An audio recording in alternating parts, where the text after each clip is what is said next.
Can Europe change the course of Israel's war on Gaza? A Dutch advisory body has accused its government of doing too little and says it must work with other European countries to prevent a larger conflict. But with the US being the main player, what leverage, if any, does Europe have? This is Inside Story.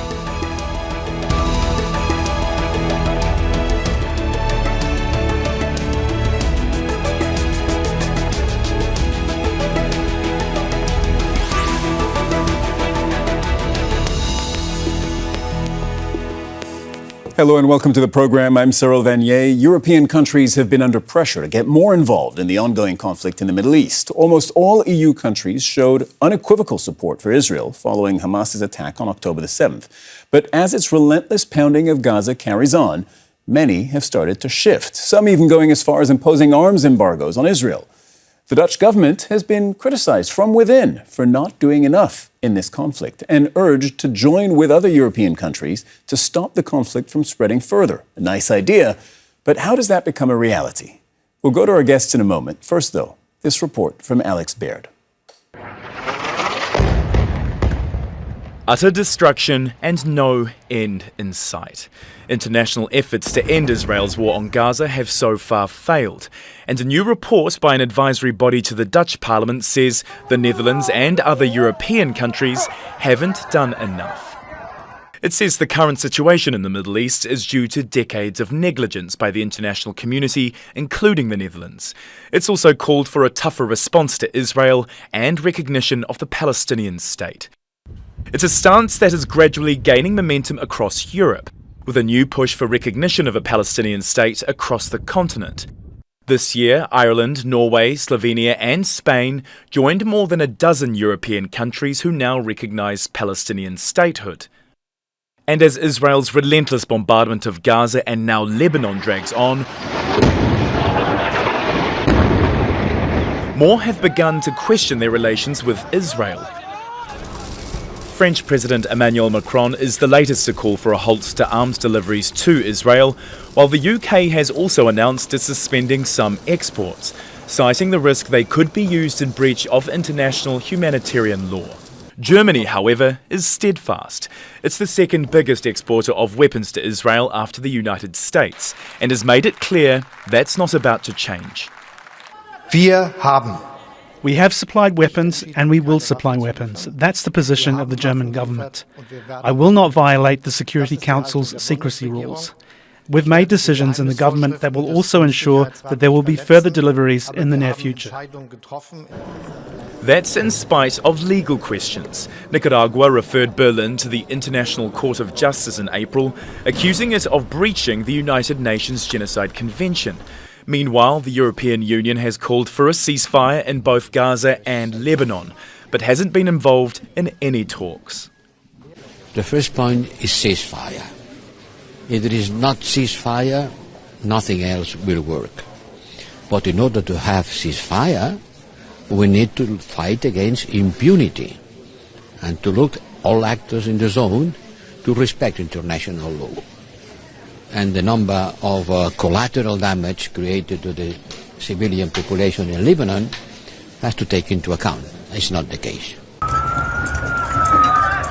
Those calls have continued to fall on deaf ears, as European leaders struggle to define what roles they should be playing in Israel's conflicts, which have now claimed tens of thousands of lives. Berg, Jazeera for Inside Story.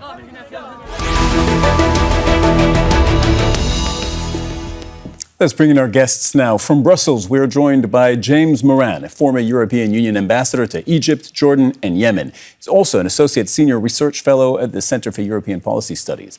In Casablanca, Morocco, is Emmanuel Dupuy, the president of the Institute of European Perspective and Security and a former political advisor to the French Secretary of Defense. And in Toulouse, France, is Lex Tackenberg, the senior advisor on the question of Palestine program at the Arab Renaissance for Democracy and Development think tank. Well, welcome, all of you, to Inside Story. Mr. Moran, let's start with you. You were, as I said, EU ambassador to multiple countries in the Middle East. Why is Europe such a non-factor in this conflict? I wouldn't say Europe's a non-factor. Europe has a great deal of interests and involvement.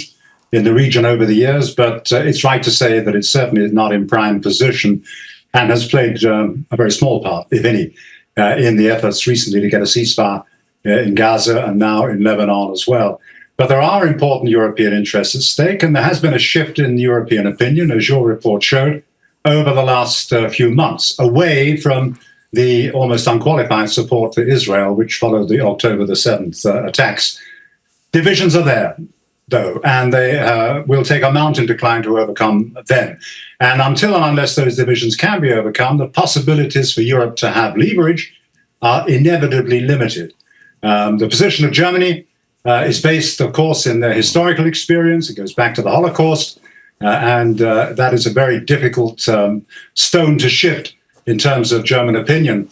The Dutch as well, even though as you mentioned in your report, even though the advisory group has been asking the parliament to change its approach, the Dutch too are pretty well in line with Israel, as are some other countries in Europe, whereas on the other side you have Ireland, you have Spain, you have others who are very much concerned to have a balanced or a more forward-looking position when it comes to Middle East peace. So we are divided in Europe still, but public opinion has been shifting.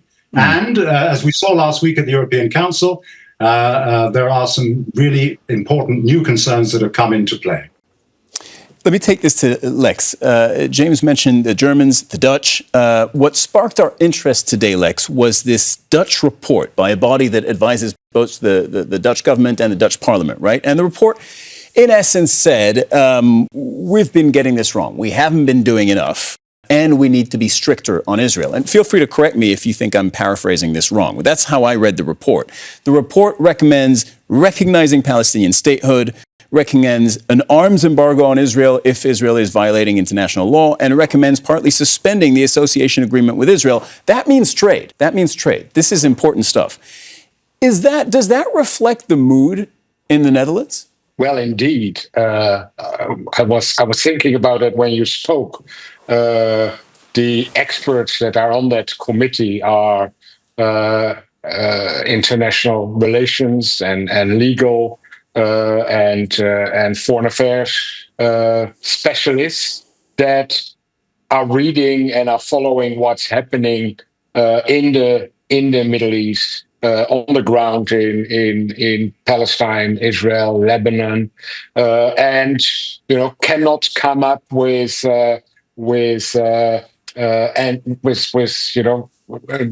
other conclusions than the points that they have made.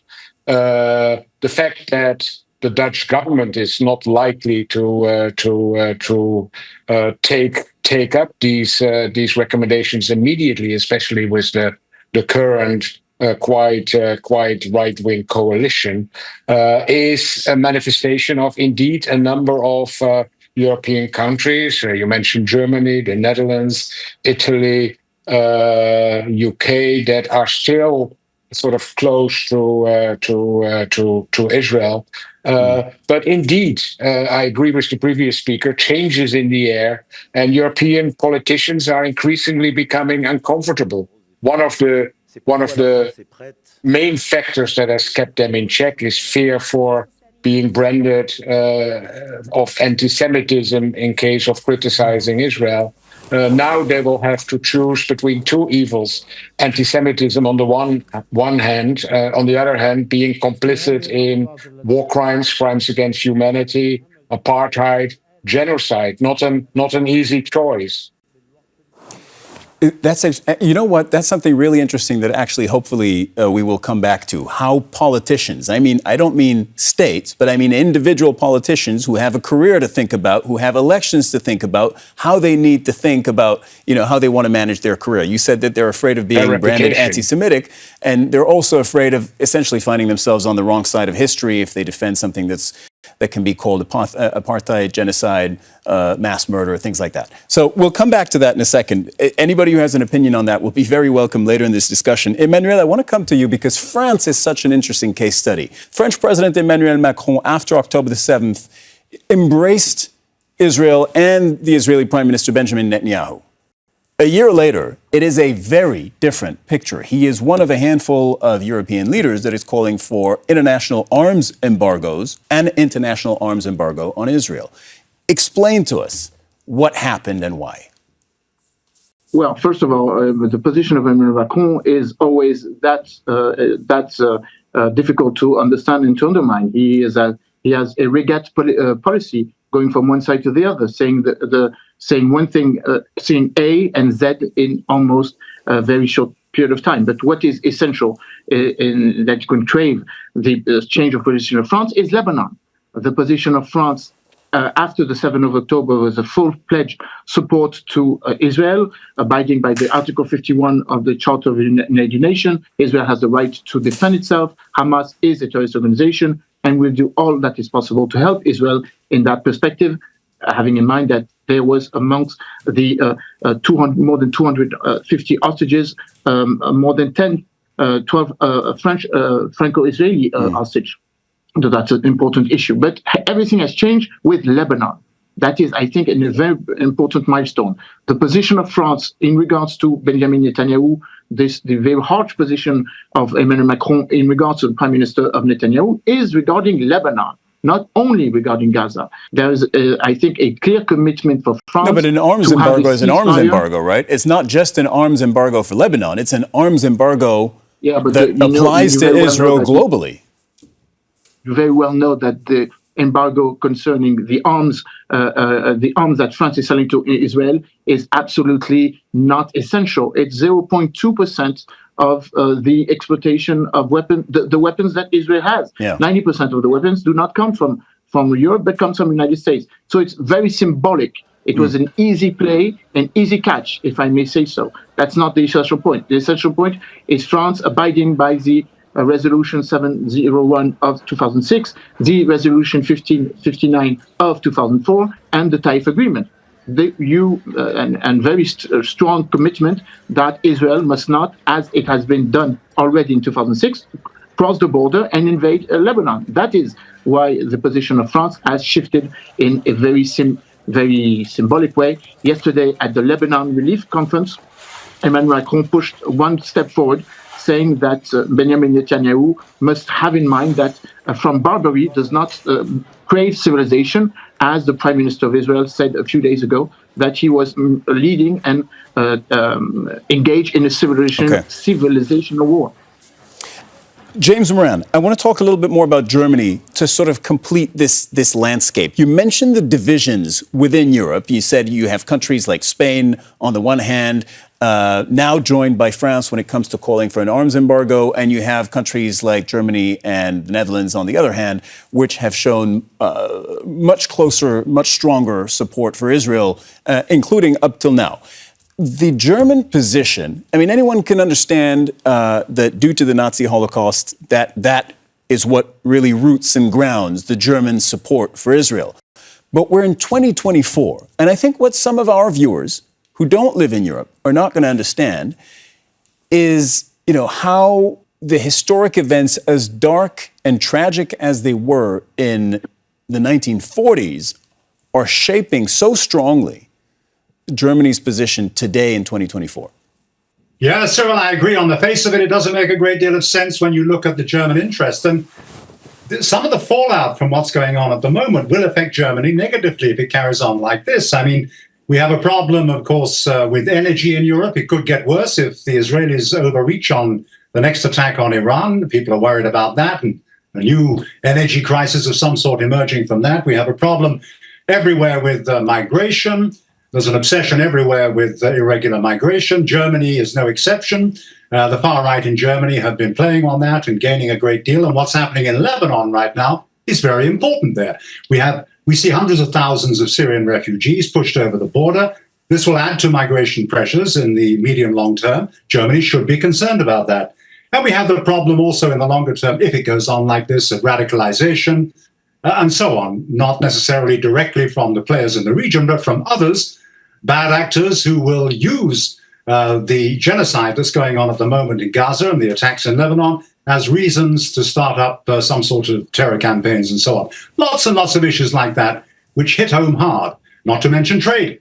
The Houthi attacks in the Red Sea affect German trade as well as European trade directly, raising trade costs. So there are many, many reasons objectively why you would think that Germany would reconsider its unqualified support for Israel. However, doesn't seem to be happening right at the moment. Okay, we've looked at the divisions within Europe. I think we've made those clear now. And that's certainly a factor of why Europe cannot speak in a unified voice. And we heard in that report by Alex Baird earlier, you heard Josep Borrell, the chief of European diplomacy, say one thing, and then you heard the German chancellor essentially take another completely opposite position. But Lex, what you mentioned earlier about what politicians now need to navigate and the sort of the minefields, on the one hand, in Europe, there is always the danger, if you're not supporting Israel, that you could be accused of anti-Semitism. And that remains very real. And our viewers who don't live in Europe, I think, would do well to understand that. On the other hand, there's this other emerging threat to political careers, which is to be on the wrong side of history.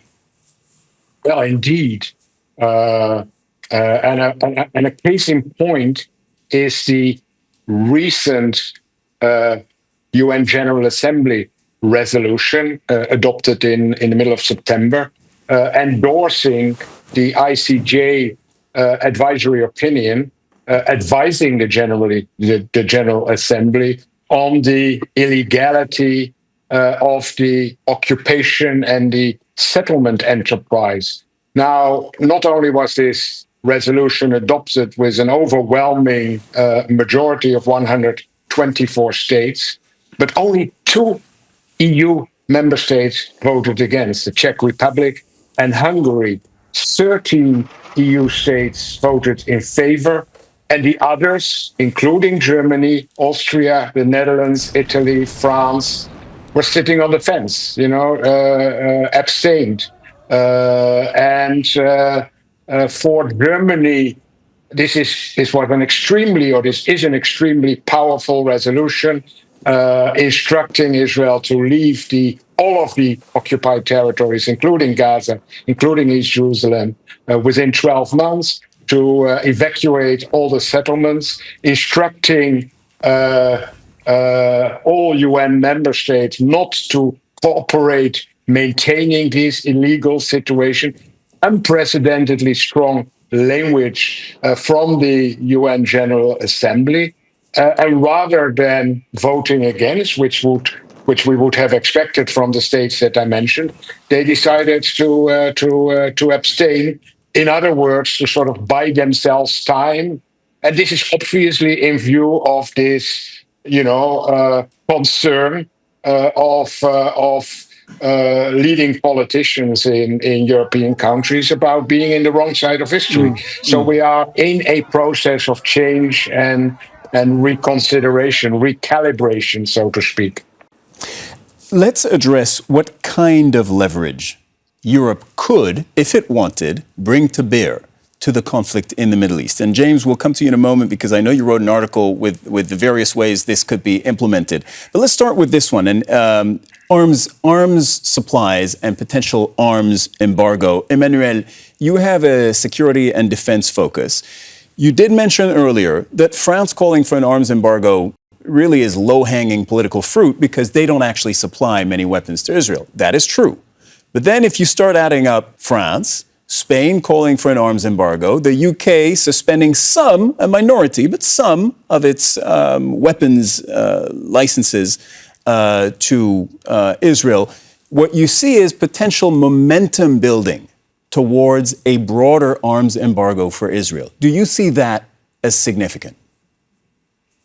Well, that would mean that the pressure is on the United States, but I do not see this as a reality. The United States have decided 2 weeks ago to provide $3.5 billion more dollars of arms procurement to Israel. And I'm not sure that there's a core difference between Vice President Harris and ex-President Donald Trump. I see the constant support, as it was seen in Congress during the vote last June, amongst the $95 billion of dollars of aid around the world, most of it, of course, for Ukraine, but also for Taiwan and to security of the border with Mexico. $14 billion of dollars were provided, were promised by the United States in the upcoming year. So I do not see that pressuring or leveraging the NATO states in a sustain to NATO. I do see, if that is an outcome, a maybe clearer European position.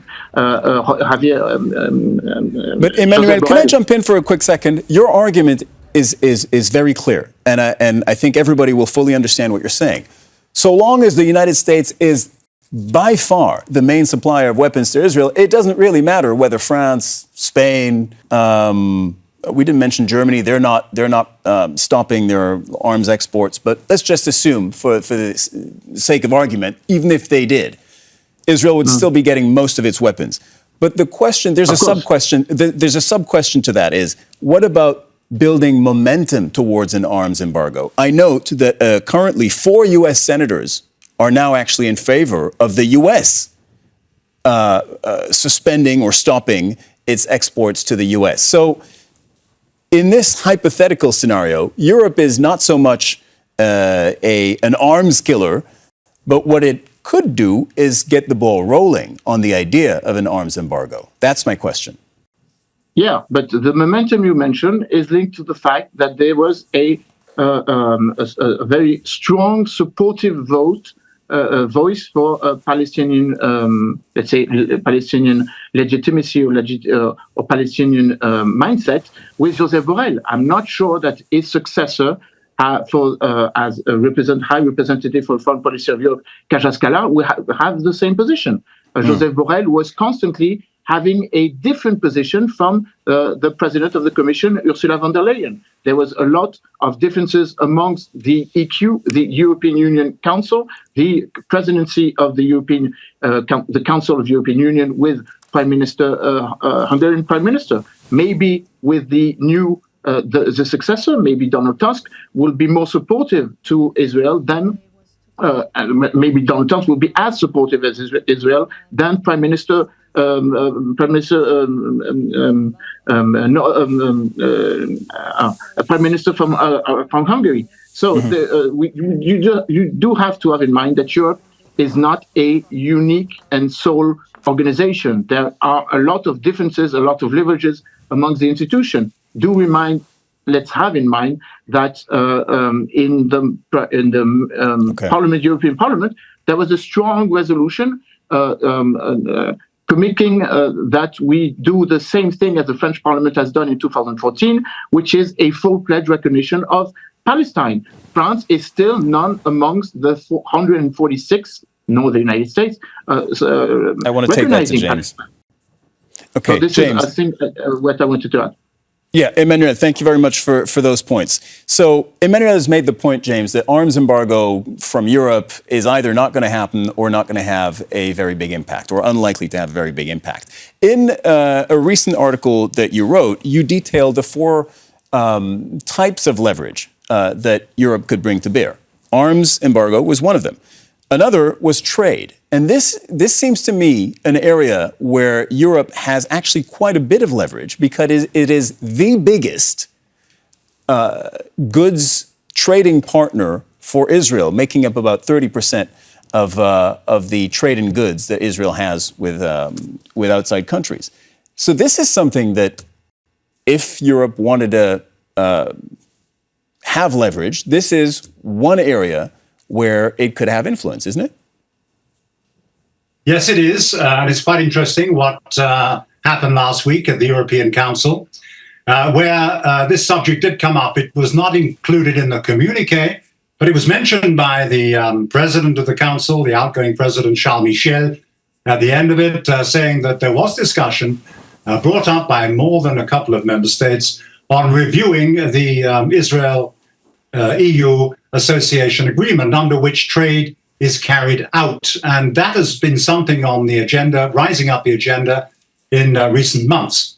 It's getting quite an important amount of attention at the moment. I'm not sure we're at the point where that review will actually take place, but it's certainly moving. It's a sign of this general movement in public opinion that is being recognized by the leaders. And that could be quite costly for Israel in particular, given that it trades with Europe on preferential terms. So there's a related aspect there, which again is not terribly important economically, but extremely important symbolically, which is trade with the settlements. Now, there are restrictions on the settlement trade, but they are worked around in many cases by different member states and not very well enforced. A complete ban on trade with any goods or services from the settlement is something which is also talked about. And again, whilst economically it won't make a great deal of difference, it really hits home hard to this Israeli administration, and especially with those two ministers, Ben-Gvir and Smotrich, who are of the settler community. It hits them hard if that is talked about. So there is some leverage possible there if this movement and opinion continues over the next couple of months. But Emmanuel made a number of very good points. He did mention also there are divisions within the EU institutions, which is true. And that needs to be tidied up if ever these things are going to get underway, together with greater member state support. Lex, we have about under 2 minutes left now on the program. Recognition of Palestinian statehood. That is something that is recommended by the Dutch advisory body. About half of Europe currently has recognized Palestinian statehood. The other half, 15 countries, a bit more than half, have not. What should they do, in your view? Recognition of Palestinian statehood is a very important political and symbolical expression of support to Palestine and the Palestinian people. So I do expect that gradually more and more European states will follow the path of those that have already gone that way. And again, in this domain, and also linking it to the previous comments, it's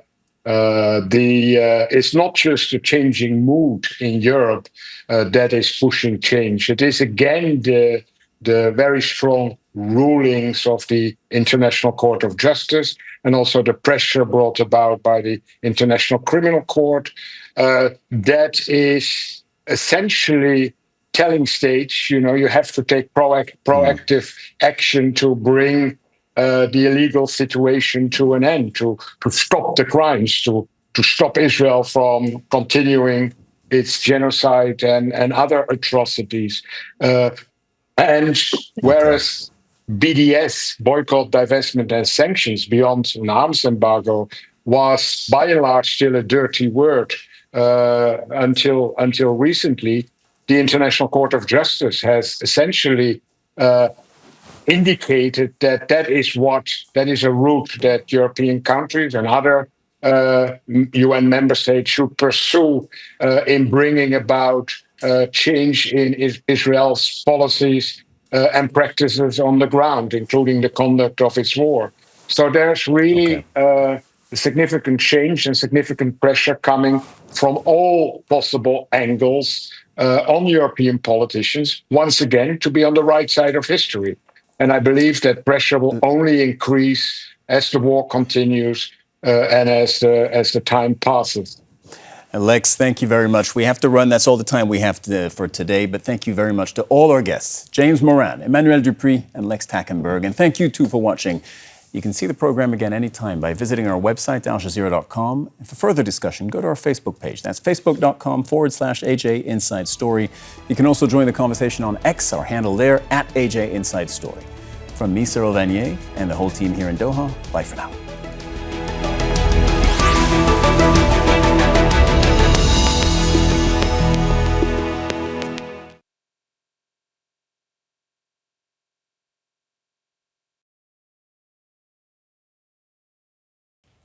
Make sure to subscribe to our channel to get the latest news from Al Jazeera.